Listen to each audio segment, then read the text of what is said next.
ನಮಸ್ಕಾರ ಸುದ್ದಿ ದಿನಕ್ಕೆ ಸ್ವಾಗತ. ನಾನು ರಾಹುಲ್ ದಯಾನ್. ಪ್ರಮುಖ ಸುದ್ದಿಗಳನ್ನ ನೋಡೋಕು ಮುಂಚೆ ಈ ಕ್ಷಣದ ಹೆಡ್ಲೈನ್ಸ್. ಗೃಹ ಸಚಿವ ಪರಮೇಶ್ವರ್ಗೆ ಭರ್ಜರಿ ಶಾಕ್ ಕೊಟ್ಟ ಇಡಿ.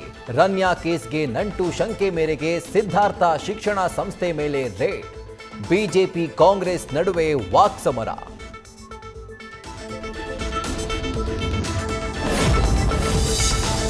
ಸಿಎಂ ನಗರ ಪ್ರದಕ್ಷಿಣೆಗೆ ಆರಂಭದಲ್ಲೇ ವಿವಾದ. ಬಸ್ನಲ್ಲಿ ಮಳೆ ಹಾನಿ ವೀಕ್ಷಿಸಿದ್ದಕ್ಕೆ ನಾರಿಯರು ಗರಂ. ಮುಖ್ಯಮಂತ್ರಿಯನ್ನೇ ಚರಂಡಿಗೆ ದಬ್ಬಿದ್ರೆ ಸರಿಯಾಗುತ್ತೆ ಅಂತ ಕಿಡಿ.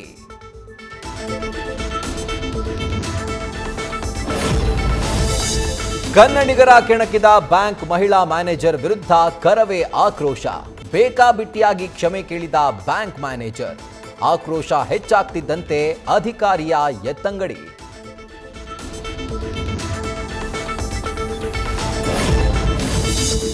ಗಜಗಾಂಭೀರ್ಯದಿಂದ ಆಂಧ್ರಕ್ಕೆ ಕಾಲಿಟ್ಟ ಕರ್ನಾಟಕದ ಕುಮ್ಕಿ ಆನೆಗಳು.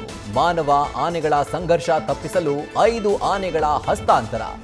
ಕನ್ನಡ ಜಪಿಸಿ ಧನ್ಯವಾದ ಅರ್ಪಿಸಿದ ಆಂಧ್ರ ಡಿಸಿಎಂ ಪವನ್ ಕಲ್ಯಾಣ್.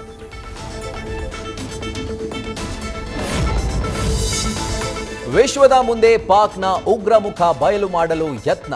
ಮೊದಲ ಹಂತವಾಗಿ ಯುಎಇಗೆ ಹಾರಿದ ಸರ್ವಪಕ್ಷ ಸದಸ್ಯರ ನಿಯೋಗ. ಇತ್ತ ಭಾರತದ ತಾಕತ್ತು ನೋಡಿ ಗೋಲ್ಡನ್ ಡೋಮ್ ಮೊರೆ ಹೋದ ಅಮೆರಿಕ.